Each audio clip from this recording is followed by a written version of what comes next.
일본의 한 온천 마을이 한국 언론 보도 하나로 완전히 무너질 뻔했습니다. 40년 전통의 여관은 석 달 만에 투숙객이 3분의 1로 급감했고 그중 대부분이 한국 관광객이었죠. 지진 소식에 예약 취소가 폭주하며 여관은 문을 닫을 위기에 처했습니다.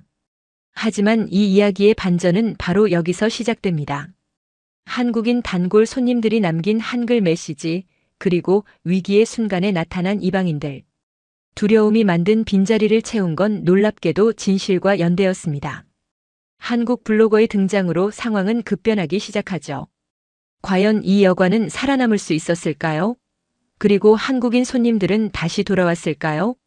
지금부터 공개되는 이 충격적인 실화는 여러분의 생각을 완전히 바꿔놓을 겁니다. 영상이 끝날 때까지 절대 자리를 뜨지 마세요. 그리고 이 이야기가 더 많은 분들께 전해질 수 있도록 구독과 좋아요, 알림 설정 부탁드립니다. 댓글로 여러분의 생각도 꼭 남겨주세요. 저는 박민준입니다.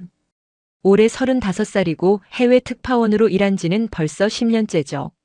서울의 대형 언론사에서 국제부 기자로 근무하며 세계 곳곳의 이야기를 취재해왔습니다. 이번에 제가 찾아간 곳은 일본 중부 지방 알프스 산맥 자락에 자리한 작은 온천 마을이었어요. 산 안개가 얇게 깔린 이른 아침 40년 넘게 이어져 온 작은 여관 로비에 발을 디뎠을 때 저를 맞이한 건 놀라울 만큼 깊은 침묵이었습니다. 한때 여행 가방들이 줄지어 놓였다는 그 공간은 낯설 만큼 조용했어요. 벽에 걸린 시계 초침 소리가 유난히 크게 들렸죠. 접수대 뒤로 놓인 다국어 안내문조차 손을 잡아줄 사람이 없는 듯 외로워 보였습니다. 한국어, 영어, 중국어로 쓰인 환영 문구 위에는 얇은 먼지층이 앉아 있었어요. 천장에서 돌아가는 환풍기 소리만이 유일한 생명의 신호였죠. 저는 카메라를 들어올리며 이 적막함을 렌즈에 담기 시작했습니다. 셔터 소리조차 조심스러울 만큼 고요한 공간이었어요. 여관 주인 나카무라 씨는 60대 후반의 남성이었습니다. 허리가 약간 굽어 있었고 손등에는 긴 세월의 흔적이 주름으로 새겨져 있었어요. 그는 제게 악수를 건네며 말했죠. 지난달 이후로 한국 손님이 거의 끊겼다고요. 예년 같으면 이맘때 객실이 거의 찼을 텐데 지금은 제가 유일한 투숙객이라고 했습니다. 그 말보다 더 크게 들리는 건 건물 깊숙한 곳에서 울리는 진동 감지 경보음이었어요. B- 하는 기계음이 복도를 따라 메아리치며 이 공간의 불안을 대변하고 있었죠. 저는 그에게 물었습니다. 정말 위험한 상황이냐고요. 그는 천천히 고개를 저으며 설명했어요. 이 지역은 원래 지진이 잦은 곳이라고 30년 넘게 살아왔지만 큰 피해를 입은 적은 없다고 말했습니다. 다만 최근 몇 달 사이 한국 언론에서 보도가 집중되면서 예약 취소가 폭증했다고 했죠. 실제로 여관 컴퓨터 화면에는 빨간색으로 표시된 취소 알림이 20개도 넘게 쌓여 있었어요. 화면을 스크롤하자 더 많은 취소 내역이 끝없이 이어졌습니다. 하지만 제가 정말 놀란 건 따로 있었어요. 여관 직원 중 한 명인 사토 씨가 저를 2층 객실로 안내하는 도중 갑자기 건물이 흔들리기 시작한 겁니다. 진도 3 정도의 작은 여진이었죠. 저는 본능적으로 문틀을 잡으며 심장이 빠르게 뛰는 걸 느꼈어요. 하지만 사토 씨는 아무렇지도 않게 걸음을 이어갔습니다. 마치 바람이 부는 것처럼 자연스럽게요. 심지어 그녀는 제 놀란 표정을 보고 미안하다는 듯 미소까지 지었습니다. 그 순간 저는 깨달았어요. 이곳 사람들에게 지진은 공포가 아니라 일상이라는 걸요. 하지만 그 일상이 외부인들의 두려움과 만나면서 이 마을 전체가 흔들리고 있었던 겁니다.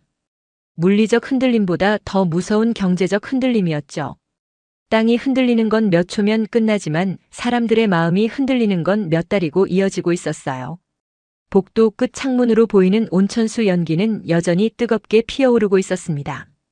40년 동안 한 번도 멈춘 적 없는 그 김이었어요. 100년이 넘은 온천 수원에서 끊임없이 솟아오르는 뜨거운 증기였죠. 저는 노트를 펼쳐들며 생각했습니다. 이 이야기는 단순히 지진에 관한 것이 아니라 보이지 않는 두려움이 어떻게 사람들의 발걸음을 멈추게 하는지에 대한 기록이 될 거라고요. 나카무라 씨는 제게 한 권의 낡은 노트를 보여줬어요. 가족 표지가 세월에 닳아 부드러워진 그 노트 안에는 한글로 빼곡하게 적힌 감사 인사들이 가득했습니다. 이곳을 다녀간 한국인 가족들이 남긴 메시지였죠. 다시 오고 싶다는 말, 따뜻했다는 말, 아이들이 좋아했다는 말들이요. 어떤 페이지에는 아이가 그린 듯한 서툰 그림도 있었어요. 온천에서 노는 가족의 모습이었습니다. 하지만 그 노트의 마지막 페이지는 석 달째 비어 있었어요. 더 이상 새로운 글씨가 채워지지 않고 있었던 겁니다. 나카무라 씨는 그 빈 페이지를 손가락으로 쓰다듬으며 말했어요. 이 노트가 우리를 버티게 한다고, 언젠가 다시 채워질 거라 믿는다고요. 그의 목소리에는 희망과 불안이 동시에 묻어났습니다. 저는 그날 밤 빈 객실에 혼자 누워 천장을 바라봤어요. 25평 정도 되는 넓은 방이었지만 혼자 있으니 더 넓게만 느껴졌죠. 어둠 속에서도 들리는 진동 경보음, 멀리서 들려오는 온천수 흐르는 소리, 그리고 아무도 걷지 않는 복도의 정적이요. 이 모든 것이 제게 하나의 질문을 던졌습니다. 안전은 과연 무엇으로 측정되는 걸까요? 데이터일까요? 아니면 경험일까요? 그리고 누군가의 두려움이 다른 누군가의 삶을 무너뜨릴 권리가 있는 걸까요? 다음 날 아침 저는 본격적인 취재를 시작하기로 마음먹었습니다. 이 마을이 겪고 있는 진짜 이야기를 찾아내기로요. 그리고 그 이야기는 제 예상보다 훨씬 더 깊은 곳에, 훨씬 더 많은 사람들의 삶 속에 숨어 있었습니다. 이튿날 아침 저는 여관 사무실에서 나카무라 씨와 마주 앉았습니다. 그는 제게 지난 6개월간의 예약 기록을 보여줬어요. 엑셀 파일에는 숫자들이 빼곡했지만 그 중에서 가장 눈에 띄는 건 붉은색으로 표시된 취소 내역이었죠. 3월부터 시작된 취소는 4월에 절정을 이뤘고 5월에 들어서도 멈추지 않았습니다. 나카무라 씨는 말했어요. 첫 번째 지진 보도가 나간 다음 날 11건의 예약이 한꺼번에 취소됐다고요. 그건 시작에 불과했습니다. 이틀 후에는 23건, 그 다음 주에는 37건이 연달아 취소됐죠. 대부분이 한국 여행사를 통한 단체 예약이었어요. 저는 화면을 스크롤하며 그 숫자들이 주는 무게감을 느꼈습니다. 문제는 단순히 예약 취소에만 그치지 않았어요. 여행사들이 아예 이 지역을 패키지 코스에서 제외하기 시작한 겁니다. 한 대형 여행사 담당자는 나카무라 씨에게 이메일을 보냈다고 했어요. 안전 문제가 해결될 때까지 협력을 중단하겠다는 내용이었죠. 그 이메일을 읽는 나카무라 씨의 손이 미세하게 떨리는 게 보였습니다. 저는 여관 직원들과도 이야기를 나눴어요. 프런트에서 일하는 28살의 다나카 씨는 말했습니다. 전화가 올 때마다 가슴이 철렁한다고요. 예약 문의일까 기대하지만 열의 9은 취소 요청이라고 했어요. 어떤 손님은 정중하게 사과하며 취소했지만 어떤 손님은 화를 내기도 했다고 합니다. 왜 위험한 곳이라고 미리 알려주지 않았냐고요. 하지만 정작 이 지역 사람들은 혼란스러워했어요. 주방에서 20년째 일하고 있다는 요시다 씨는 제게 말했습니다. 자신은 여기서 태어나 평생을 살았지만 지진 때문에 큰 피해를 본 적이 없다고요. 물론 흔들림은 자주 있지만 그게 곧 위험을 의미하는 건 아니라고 했죠. 건물들은 모두 내진 설계가 되어 있고 대피 훈련도 정기적으로 한다고 설명했습니다. 저는 의문이 들었어요. 그렇다면 왜 한국 언론은 이렇게까지 집중적으로 보도한 걸까요? 저는 호텔 와이파이로 한국 포털 사이트에 접속했습니다. 검색창에 이 지역 이름을 입력하자 수십 개의 기사가 쏟아졌어요. 제목들은 자극적이었죠. 일본 온천 지역 연이은 지진, 관광객 안전 우려, 여행 취소 잇따라 같은 문구들이었습니다. 기사 내용을 하나하나 읽어보니 대부분이 사실이었어요. 실제로 지진이 있었고 진도도 정확하게 보도됐습니다. 하지만 뭔가 빠진 게 있었어요. 그건 바로 맥락이었죠. 이 지역이 원래 지진대의 위치해 있다는 것, 건물들이 충분히 안전하게 설계됐다는 것, 주민들이 수십 년간 별 탈 없이 살아왔다는 것. 이런 정보들은 기사 속에서 찾아보기 힘들었습니다. 다나카 씨는 한숨을 쉬며 말했어요. 사람들은 안전한 곳 대신 안전할 것 같은 곳으로 간다고요. 데이터보다 느낌이 더 강한 거죠. 지진이 있다는 사실 자체가 이미 두려움을 만들어낸다고 했습니다. 실제 위험도와 상관없이요. 여관 로비 한쪽에는 여행사 팜플렛들이 꽂혀 있었어요. 화려한 사진들과 함께 한글로 쓰인 설명이 있었죠. 힐링의 온천, 가족과 함께하는 휴식, 자연 속 여유 같은 문구들이요. 하지만 그 팜플렛을 가져가는 사람은 아무도 없었습니다. 먼지만 쌓여가고 있었어요. 저는 여관 밖으로 나와 마을을 걸었습니다. 온천과 상점들도 비슷한 상황이었어요. 한국 관광객을 주요 고객으로 삼던 기념품 가게는 문을 반쯤 닫은 채였고 한글 메뉴판을 내건 식당은 텅 비어 있었죠. 한 식당 주인은 저를 보고 반갑게 인사했지만 그의 눈가에는 피로가 묻어났습니다. 그날 오후 여관으로 돌아오는 길에 작은 여진을 또 느꼈어요. 진도 이 정도의 미세한 흔들림이었습니다. 저는 이번엔 덜 놀랐지만 여전히 긴장했죠. 하지만 길을 걷던 할머니는 장바구니를 든 채 그냥 지나갔어요. 마치 아무 일도 없었다는 듯이요. 저는 깨달았습니다. 공포는 경험보다 빠르게 전파된다는 걸요. 한 번도 와보지 않은 사람들이 뉴스 제목만 보고 두려워하고 그 두려움이 모여 실제로 이곳 사람들의 삶을 무너뜨리고 있었습니다. 보이지 않는 두려움이 만든 빈자리는 실제 지진보다 훨씬 더 오래 지속되고 있었어요. 셋째 날 나카무라 씨는 저를 여관 2층 작은 사무실로 안내했습니다. 창문으로 아침 햇살이 비스듬히 들어오는 공간이었어요. 낡은 책상 위에는 장부들이 켜켜이 쌓여 있었죠. 그는 가장 두꺼운 장부 하나를 꺼내 제 앞에 펼쳐놓았습니다. 이 여관의 40년 역사가 고스란히 담긴 기록이었어요. 첫 페이지에는 1985년이라는 연도가 손글씨로 적혀 있었습니다. 나카무라 씨의 아버지가 이 여관을 시작한 해였죠. 그때부터 지금까지 매달 투숙객 수와 매출이 빼곡하게 기록되어 있었어요. 나카무라 씨는 손가락으로 페이지를 넘기며 설명했습니다. 90년대 후반부터 한국 손님이 늘기 시작했다고요. 처음엔 한 달에 몇 명 정도였지만 2000년대 들어서면서 급증했다고 했죠. 한류붐과 함께 일본 온천 여행이 인기를 끌었던 겁니다. 2010년대에는 전체 투숙객의 60% 이상이 한국인이었다고 했어요. 저는 최근 6개월치 기록을 자세히 들여다봤습니다. 숫자들은 충격적이었어요. 3월에는 평균 115명이었던 월간 투숙객 수가 4월에는 72명, 5월에는 43명으로 급락했죠. 6월은 아직 진행 중이었지만 지금까지 예약은 18건 뿐이었습니다. 전년 동월 대비 3분의 1도 안 되는 수준이었어요. 나카무라 씨는 또 다른 서랍을 열었습니다. 그 안에는 다른 종류의 노트들이 가지런히 정리되어 있었어요. 손님들이 남긴 방명록이었죠.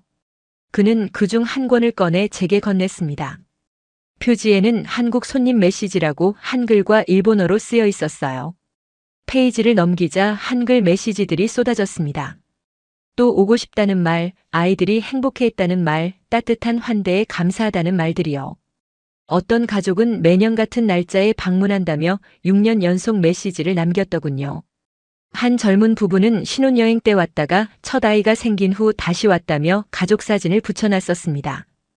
저는 특히 한 메시지에 눈길이 갔어요. 서울에서 왔다는 김 씨 가족이 2년 전에 남긴 글이었습니다. 할머니, 부모님, 아이 3대가 함께 왔다며 할머니가 젊었을 때 이곳에 왔던 추억을 되살리고 싶어서 왔다고 적혀 있었죠. 그리고 마지막 문장이 가슴에 남았어요. 우리 가족의 특별한 장소가 되었습니다라고요. 하지만 이 노트의 마지막 메시지는 3월 12일자였습니다. 석 달이 넘도록 새로운 글이 추가되지 않은 거죠. 나카무라 씨는 그 빈 페이지들을 바라보며 말했어요. 이 노트가 다시 채워질 날을 기다리고 있다고요. 저는 물었습니다. 경제적으로 얼마나 어려운지요. 그는 잠시 망설이다가 솔직하게 답했어요. 직원 5명의 급여를 맞추기가 벅차다고요. 온천시설 유지비, 건물 관리비, 각종 공과금을 내고 나면 남는 게 거의 없다고 했습니다. 지금은 그동안 모아둔 예비금으로 버티고 있지만 이 상황이 석 달만 더 지속되면 심각한 결정을 내려야 할 수도 있다고 했죠. 그 말을 들으니 가슴이 무거워졌어요. 40년 역사가 몇 달 사이에 무너질 위기에 처한 겁니다. 그것도 실제 재난 때문이 아니라 두려움 때문에요. 나카무라 씨는 다른 노트 한 권을 더 꺼냈습니다. 이건 손님들이 남긴 게 아니라 그가 직접 쓴 일기였어요. 여관을 운영하며 겪은 일들, 손님들과의 에피소드, 계절의 변화 같은 것들이 담겨 있었죠. 최근 페이지를 보니 이런 글이 있었습니다. 오늘도 취소 전화를 5통 받았다. 손님들에게 이해한다고 괜찮다고 말했지만 속은 쓰리다. 그래도 이곳을 사랑해준 분들을 원망할 순 없다. 두려움은 자연스러운 감정이니까. 저는 그 글을 읽으며 복잡한 감정을 느꼈습니다. 나카무라 씨는 손님들을 원망하지 않았어요. 오히려 이해하려 했죠. 하지만 그 이해가 그의 삶을 구해주진 못했습니다. 책상 한쪽에는 오래된 사진들이 액자에 담겨 있었어요. 젊은 시절의 나카무라 씨 부부 손님들과 함께 찍은 단체 사진, 여관 개업 당시의 모습 등이요. 모든 사진 속 사람들은 밝게 웃고 있었습니다. 그 웃음이 지금은 너무 멀게 느껴졌어요. 나카무라 씨는 창밖을 바라보며 말했습니다. 아버지가 이 여관을 시작할 때 했던 말이 있다고요. 손님은 가족이다. 가족을 맞이하는 마음으로 대하라고요. 그 정신으로 40년을 운영해 왔는데 지금은 그 가족들이 두려워서 오지 못하는 상황이라고 했어요. 저는 그날 사무실을 나오며 생각했습니다. 이 장부와 노트에 담긴 건 단순한 숫자와 글씨가 아니라 수많은 사람들의 추억과 관계였다는 걸요. 그리고 그 모든 것이 지금 서서히 사라지고 있었습니다. 넷째 날 아침 6시, 저는 여관 1층 식당에서 아침을 먹고 있었습니다. 창밖으로 해가 막 떠오르고 있었어요. 고요한 아침이었죠. 그런데 갑자기 테이블이 흔들리기 시작했습니다. 컵 안에 물이 출렁였고 벽에 걸린 액자가 덜컹거렸어요. 진도 3.5 정도의 여진이었습니다. 저는 반사적으로 자리에서 일어나 출입구를 확인했죠. 대피해야 하나 싶었어요. 하지만 주방에서 일하던 요시다 씨는 전혀 당황하지 않았습니다. 그는 국자를 들고 냄비를 저으며 그냥 요리를 계속했어요. 마치 바람이 부는 것처럼 자연스럽게요. 흔들림은 10초 정도 지속되다 멈췄습니다. 저는 가슴이 두근거렸지만 요시다 씨는 제게 미소를 지으며 말했어요. 괜찮다고, 이 정도는 자주 있는 일이라고요. 그리고는 방금 만든 된장국을 제 그릇에 따라줬습니다. 손이 전혀 떨리지 않았어요. 식사 후 저는 나카무라 씨와 함께 마을을 돌아다녔습니다. 그는 이 지역의 안전 시스템에 대해 설명해줬어요. 모든 건물은 엄격한 내진 기준에 맞춰 지어졌고 정기적으로 안전 점검을 받는다고 했죠. 여관 건물도 5년 전 대대적인 내진 보강 공사를 했다고 합니다. 마을 곳곳에는 대피소 표지판이 붙어 있었어요. 학교, 체육관, 공민관 등이 지정 대피소였죠. 나카무라 씨는 매년 2차례씩 마을 전체가 참여하는 지진 대피 훈련을 한다고 말했습니다. 아이들부터 노인들까지 모두 참여한다고요. 이것은 그들에게 일상의 일부였어요. 저는 물었습니다. 그렇다면 왜 관광객들에게 이런 정보가 제대로 전달되지 않는 걸까요? 나카무라 씨는 한숨을 쉬며 답했어요. 사람들은 듣고 싶은 것만 듣는다고요. 안전하다는 말보다 지진이 있다는 사실 자체가 더 크게 들린다고 했습니다. 우리는 마을 초등학교를 지나갔어요. 운동장에서는 아이들이 체육 수업을 하고 있었습니다. 축구를 하는 아이들, 줄넘기를 하는 아이들. 모두 밝게 웃으며 뛰어놀고 있었어요. 이 아이들에게 지진은 피해야 할 재난이 아니라 함께 살아가야 할 자연 현상이었습니다. 나카무라 씨는 말했어요. 이곳 사람들은 지진을 무시하지 않는다고요. 오히려 심각하게 받아들이기에 철저히 준비한다고 했죠. 대피 경로를 외우고 비상 배낭을 항상 준비해두고 정기적으로 훈련한다고요. 그렇게 준비하면서 일상을 살아간다고 했습니다. 점심때쯤 우리는 마을 소방서에 들렀습니다. 소방서장 이토 씨는 40대 중반의 남성이었어요. 그는 제게 지난 10년간의 지진 관련 통계를 보여줬습니다. 이 지역에서 진도 3 이상의 지진은 연평균 17회 발생한다고 했어요. 하지만 인명피해나 건물 붕괴는 단 한 건도 없었다고 했죠. 이토 씨는 강조했습니다. 지진이 있다는 것과 위험하다는 건 다른 문제라고요. 이곳은 지진이 잦지만 그만큼 대비도 철저하기에 안전하다고 했어요. 오히려 지진이 없는 지역에서 갑자기 큰 지진이 오면 더 위험할 수 있다고 말했습니다. 오후에는 여관으로 돌아와 직원들과 이야기를 나눴어요. 프런트의 다나카 씨는 이 마을에서 태어나 자랐다고 했습니다. 28해 동안 수많은 지진을 경험했지만 단 단 한 번도 다친 적이 없다고요. 어릴 때부터 학교에서 지진 대응 교육을 받았고 그게 몸에 배어 있다고 했어요. 주방의 요시다 씨도 비슷한 이야기를 들려줬습니다. 그녀는 20년 전 큰 도시에서 이곳으로 이사 왔다고 해요. 처음에는 지진이 무서웠지만 시간이 지나며 익숙해졌다고 했죠. 지금은 오히려 도시의 복잡함이 더 스트레스라고 말했습니다. 저는 깨달았어요. 이곳 사람들에게 지진은 삶을 멈추게 하는 재난이 아니라 삶의 일부였다는 걸요. 그들은 흔들림 속에서도 밥을 짓고 아이를 키우고 웃으며 살아가고 있었습니다. 익숙함이 공포를 이긴 거죠. 하지만 그 익숙함이 외부인들에게는 이해되지 않았어요. 한 번도 와보지 않은 사람들은 데이터만으로 판단했고 그 판단은 두려움으로 귀결됐습니다. 직접 보고 느끼지 않으면 알 수 없는 일상의 안정감은 전달되지 않았어요. 저녁 무렵 또 한 번 작은 여진이 있었습니다. 이번엔 저도 덜 놀랐어요. 나카무라 씨가 옆에서 차를 마시며 말했습니다. 지진은 이곳 사람들을 더 강하게 만들었다고요. 예측할 수 없는 것과 함께 사는 법을 배웠고 그래서 삶을 더 소중히 여기게 됐다고 했어요. 저는 그날 밤 일기를 쓰며 생각했습니다. 삶은 멈추지 않는다는 것, 그게 이곳 사람들이 증명하고 있는 진실이라고요. 땅이 흔들려도 손님이 끊겨도 그들은 여전히 하루하루를 살아가고 있었습니다. 다섯째 날 저는 여관에 숨겨진 또 다른 이야기를 발견했습니다. 그건 바로 직원들 사이의 갈등이었어요. 아침 일찍 복도를 지나다가 우연히 직원 휴게실에서 들려오는 대화를 듣게 됐죠. 목소리들이 격하게 오가고 있었습니다. 문을 조심스럽게 두드리자 안에서 침묵이 흘렀어요. 제가 취재차 왔다고 하자 다나카 씨가 문을 열어줬습니다. 휴게실 안에는 직원 4명이 앉아 있었어요. 모두 표정이 무겁였죠. 분위기가 심상치 않았습니다. 저는 무슨 일인지 물었어요. 잠시 침묵이 흐른 후 60대 초반의 베테랑 직원 사사키 씨가 입을 열었습니다. 자신은 이 여관을 그만둘까 생각 중이라고요. 30년 넘게 일했지만 이제 한계가 보인다고 했어요.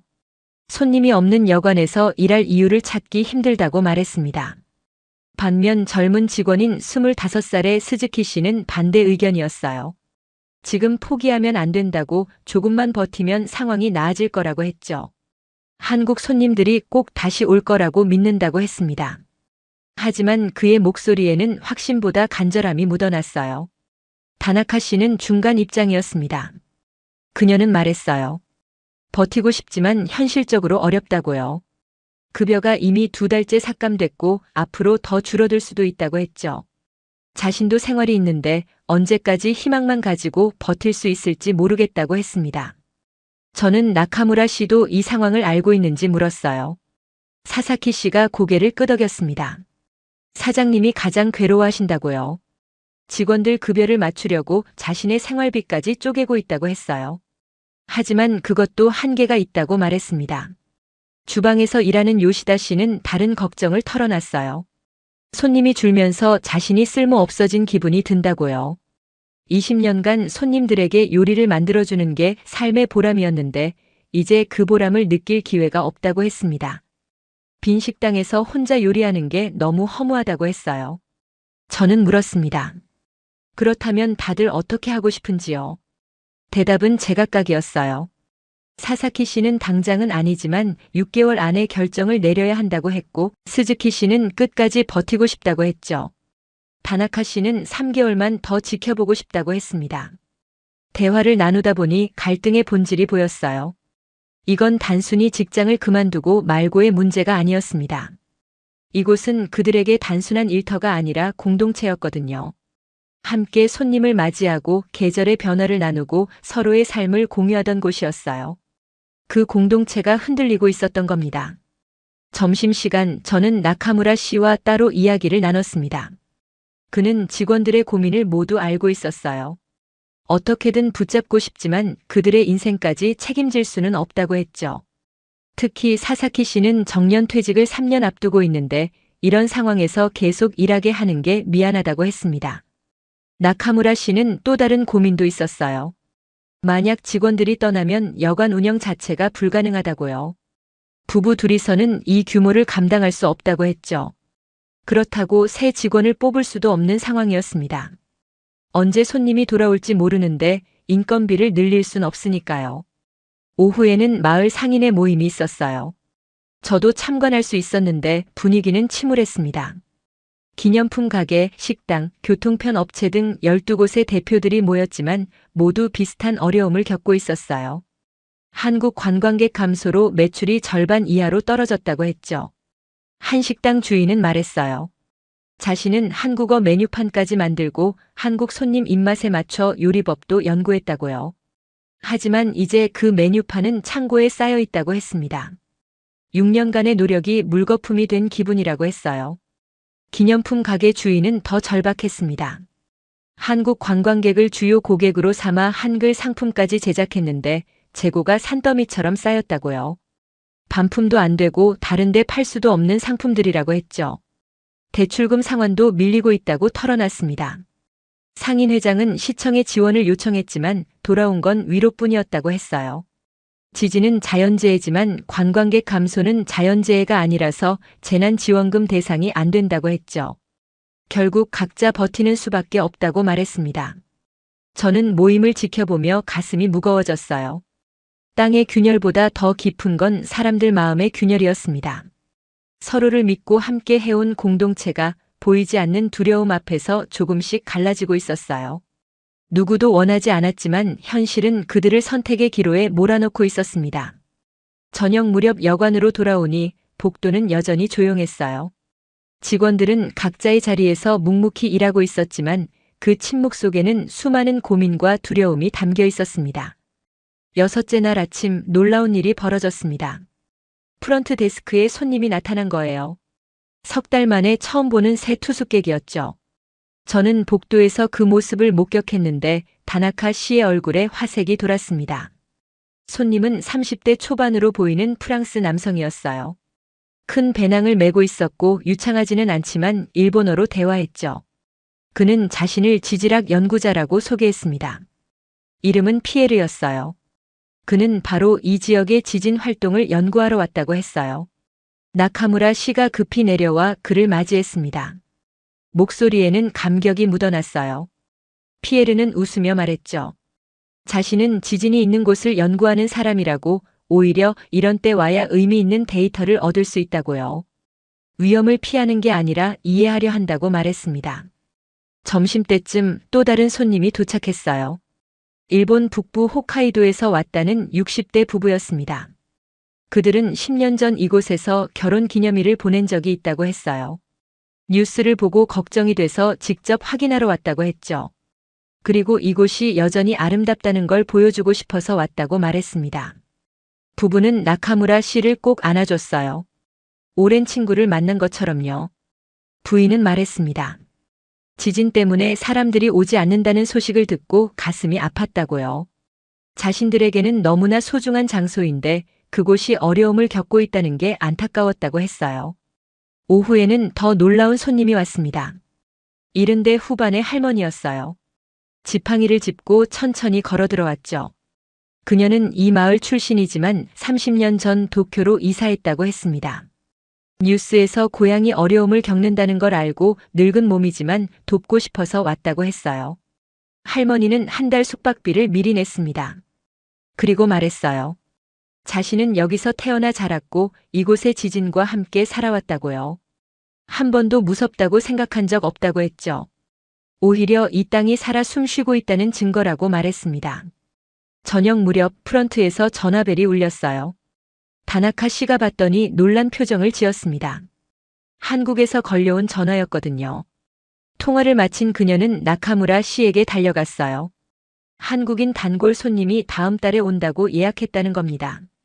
그 손님은 이 씨라는 40대 남성이었어요. 6년 전부터 매년 가족과 함께 이곳을 찾아왔다고 했죠. 올해는 지진 소식 때문에 고민했지만 가족회의 끝에 가기로 결정했다고 합니다.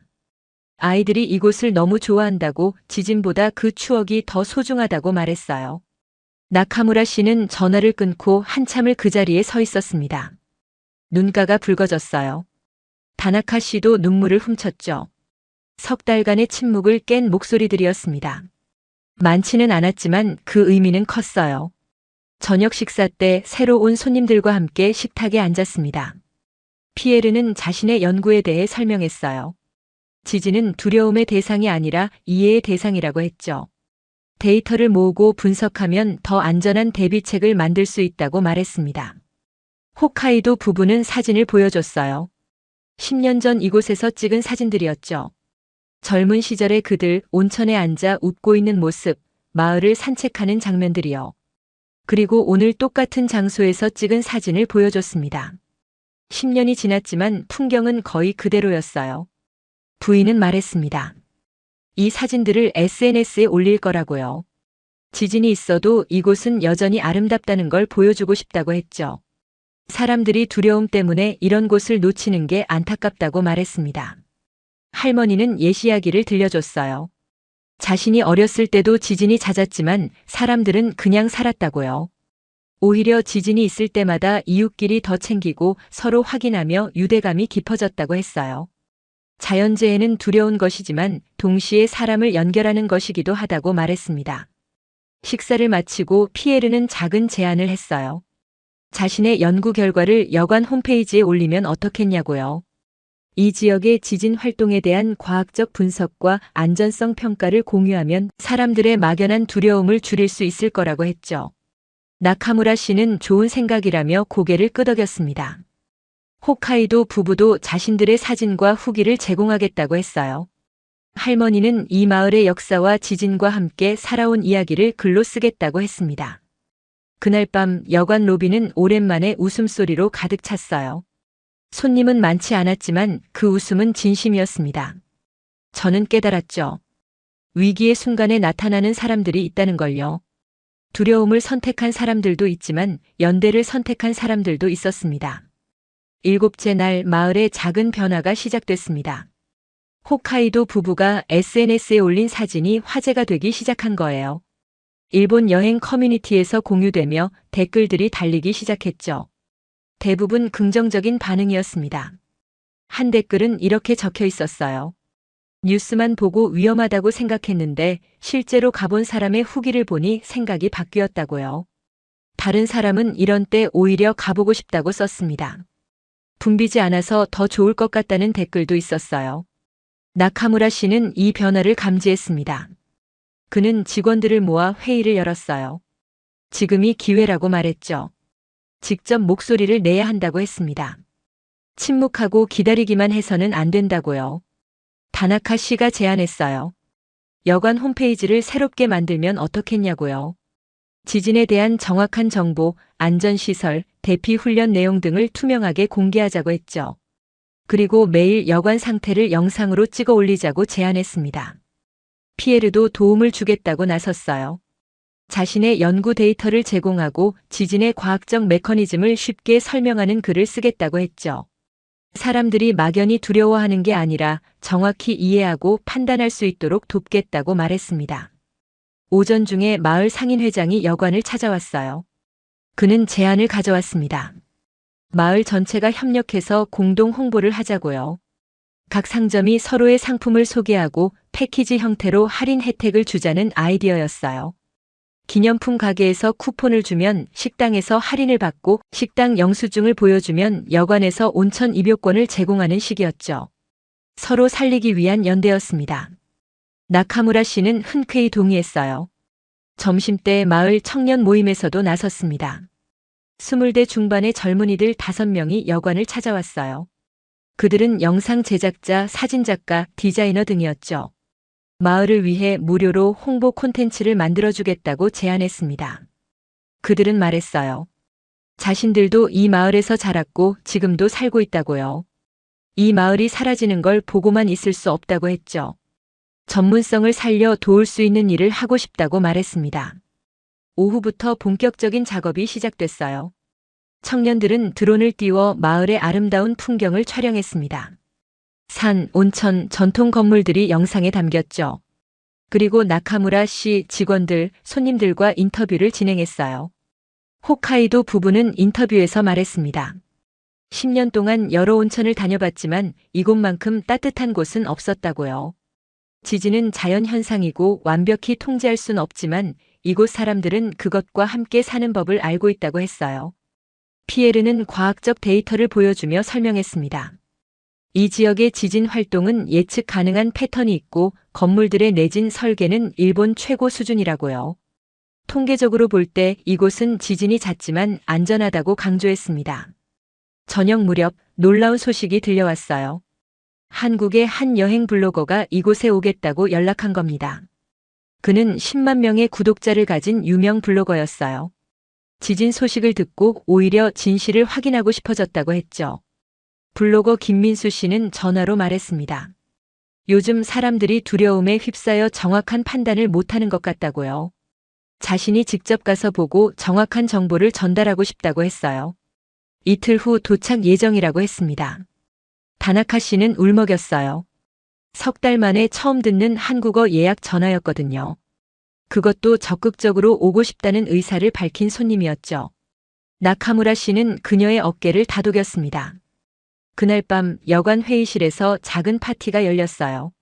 새로운 손님들, 직원들, 마을 청년들이 모두 모였습니다. 많은 사람은 아니었지만 분위기는 따뜻했어요. 요시다 씨가 특별히 준비한 요리들이 테이블에 차려졌죠. 할머니는 건배사를 했습니다. 어려운 때 함께하는 사람들이 진짜 가족이라고 말했어요. 모두 잔을 들었습니다. 소주, 맥주, 청량 음료까지 다양했지만 마음은 하나였어요. 피에르는 말했습니다. 자신은 프랑스에서 왔지만 지금 이 순간만큼은 이 마을 사람이 된 것 같다고요. 위기가 사람을 연결한다는 걸 배웠다고 했죠. 모두 박수를 쳤습니다. 청년 중 한 명이 방금 만든 영상 초안을 보여줬어요. 3분짜리 영상이었는데 마을의 아름다움과 사람들의 진심이 고스란히 담겨 있었습니다. 마지막 장면은 나카무라 씨가 카메라를 보며 하는 말이었어요. 우리는 여기 있습니다. 흔들려도 두려워도 여전히 여러분을 기다리고 있습니다. 그 말에 모두 숙연해졌어요. 누군가 눈물을 훔쳤고 누군가는 고개를 끄덕였습니다. 저도 가슴이 뭉클했죠. 이건 단순한 홍보 영상이 아니라 생존의 외침이자 연대의 메시지였습니다. 그날 밤 SNS에는 또 다른 게시물들이 올라오기 시작했어요. 일본 각지에서 그리고 놀랍게도 한국에서도요. 어떤 사람은 이곳을 응원한다고 댓글을 달았고 어떤 사람은 꼭 가보겠다고 약속했어요. 불안은 여전히 있었지만 그 위에 연대가 싹트고 있었습니다. 8째 날 제 취재의 마지막 날이었습니다. 아침 일찍 일어나 여관 주변을 산책했어요. 산 안개가 천천히 걷히며 마을이 모습을 드러냈죠. 일주일 전과 풍경은 같았지만 뭔가 달라진 느낌이 들었습니다. 프런트로 돌아오니 다나카 씨가 환한 표정으로 저를 맞이했어요. 밤사이 예약이 3건 더 들어왔다고 했습니다. 모두 일본인이었지만 그래도 반가운 소식이었죠. 그중 한 건은 가족 단위 예약이라고 했어요. 나카무라 씨는 아침 식사 때 말했습니다. 희망이 보인다고요. 아직 이전 수준으로 회복된 건 아니지만 완전히 멈췄던 흐름이 다시 움직이기 시작했다고 했어요. 그것만으로도 충분히 의미 있다고 말했습니다. 오전 10시 한국 블로거 김민수 씨가 예정보다 하루 일찍 도착했어요. 30대 초반의 남성이었는데 전문 카메라 2대를 들고 왔죠. 그는 나카무라 씨와 악수하며 말했습니다. 직접 보니 뉴스와는 완전히 다르다고요. 김민수 씨는 여관 곳곳을 촬영했어요. 온천, 객실, 식당, 그리고 직원들의 모습까지요. 다나카 씨와 인터뷰도 진행했습니다. 그녀는 한국어로 또박또박 말했어요. 한국 손님들이 너무 그립다고 다시 만날 날을 기다리고 있다고요. 김민수 씨는 저에게도 물었습니다. 일주일간 취재하며 느낀 점이 뭐냐고요. 저는 솔직하게 답했어요. 두려움은 빠르게 전파되지만 진실은 천천히 전해진다고요. 하지만 느리더라도 진실은 결국 닿는다고 믿는다고 말했습니다. 점심때 피에르가 연구 결과 초안을 보여줬어요. 이 지역의 최근 6개월 지진 데이터를 분석한 내용이었죠. 그의 결론은 명확했습니다. 지진 활동은 예년 수준이고 위험도는 변하지 않았다고요. 오히려 언론의 집중 보도가 체감 위험을 높였다고 지적했습니다. 피에르는 이 자료를 학술지에 투고하겠다고 했어요. 그리고 일반인도 이해할 수 있게 쉽게 풀어 쓴 버전을 여관 홈페이지와 마을 사이트에 올리기로 했죠. 과학적 사실이 두려움을 이길 수 있다고 믿는다고 말했습니다. 오후에는 마을 상인회에서 만든 협력 패키지가 공개됐어요. 지진 속의 온기라는 제목으로 여관, 숙박, 지역 식당 식사권, 기념품 가게 할인권이 하나로 묶인 상품이었죠. 가격도 기존보다 20% 저렴했습니다. 홋카이도 부부는 체크아웃하면서 말했어요. 내년에도 꼭 온다고, 그리고 주변 사람들에게도 적극 추천하겠다고 했죠. 부인은 나카무라 씨를 꼭 안으며 울었습니다. 이곳이 계속 존재해줘서 고맙다고요. 할머니는 한 달 더 머물기로 했어요. 마을을 돕고 싶다고, 자신이 할 수 있는 일을 찾겠다고 했습니다. 실제로 그녀는 마을 역사관에서 자원봉사를 시작하기로 했죠. 관광객들에게 이 마을과 지진의 역사를 설명하는 역할이었어요. 저녁 때 청년들이 만든 홍보 영상이 유튜브에 공개됐습니다. 제목은 흔들려도 괜찮아 마이너스 온천 마을의 진짜 이야기였어요. 업로드 3시간 만에 조회수 1000회를 넘었고 댓글들이 달리기 시작했죠. 감동적이네요. 꼭 가보고 싶어요. 뉴스만 보고 판단했던 제가 부끄럽습니다. 응원합니다. 이런 곳이 사라지면 안 돼요. 댓글들을 읽는 나카무라 씨의 눈가가 촉촉해졌어요. 다나카 씨는 댓글 하나하나에 정성껏 답글을 달기 시작했습니다. 감사하다고, 기다리겠다고요. 김민수 씨도 자신의 SNS에 사진들을 올렸어요. 10만 명의 팔로워들에게 이곳의 진실을 전했죠. 그의 게시물에는 600개가 넘는 댓글이 달렸고 대부분 긍정적인 반응이었습니다. 저녁 식사는 특별했어요. 나카무라 씨 부부가 직접 준비한 전통 요리들이 차려졌죠. 남은 손님들, 직원들, 마을 청년들이 모두 한자리에 모였습니다. 15명 정도였지만 식탁은 따뜻했어요. 나카무라 씨는 건배사를 했습니다. 이 일주일은 제 인생에서 가장 힘들면서도 가장 의미 있는 시간이었습니다. 여러분 덕분에 다시 일어설 용기를 얻었습니다. 정말 감사합니다. 모두 박수를 쳤어요. 저도 함께 박수를 쳤죠. 이건 단순한 감사 인사가 아니라 새로운 시작을 알리는 선언이었습니다. 식사 후 저는 나카무라 씨와 둘이 온천에 앉았어요. 별들이 총총한 밤하늘 아래 뜨거운 온천수가 몸을 감쌌습니다. 그는 조용히 말했어요. 기자님, 솔직히 일주일 전만 해도 이 여관을 닫을까 심각하게 고민했습니다. 40년 역사를 접는다는 게 쉬운 결정은 아니었지만 현실은 냉혹했거든요. 저는 들었습니다. 하지만 지금은 생각이 바뀌었어요. 우리가 문을 닫지 않는 한 손님들도 길을 찾을 거라는 확신이 들었습니다. 흔들림은 계속될 겁니다. 땅도 마음도요. 하지만 그 속에서도 우리는 서 있을 겁니다. 그의 목소리는 단단했어요. 일주일 전 제가 만났던 그와는 달랐죠. 여전히 불안은 있었지만 그 불안을 견디는 힘이 생긴 것 같았습니다. 다음 날 아침 저는 여관을 떠났습니다. 짐을 챙기며 창밖을 보니 온천수 연기가 여전히 피어오르고 있었어요. 40년 동안 앞으로도 계속 피어오를 그 연기였습니다. 나카무라 씨 부부와 직원들이 배웅을 나왔어요. 다나카 씨는 작은 선물을 건넸습니다. 이 마을에서 만든 수제 비누였죠. 다시 오세요라는 메모가 함께였어요. 택시에 오르며 뒤를 돌아봤습니다. 그들은 여전히 손을 흔들고 있었어요. 건물은 낡았고 손님은 적었지만 그들의 눈빛은 밝았습니다. 저는 깨달았습니다. 지진은 침묵을 만들지만 사람은 그 침묵을 다시 채울 힘을 가지고 있다는 거요. 이 마을은 아직 끝나지 않았습니다. 흔들림 속에서도 여전히 계절은 움직이고 있었습니다. 이 이야기는 단순한 여관 하나의 생존기가 아닙니다. 한국인들의 따뜻한 마음이 어떻게 국경을 넘어 한 공동체를 살렸는지 보여주는 감동의 기록이죠.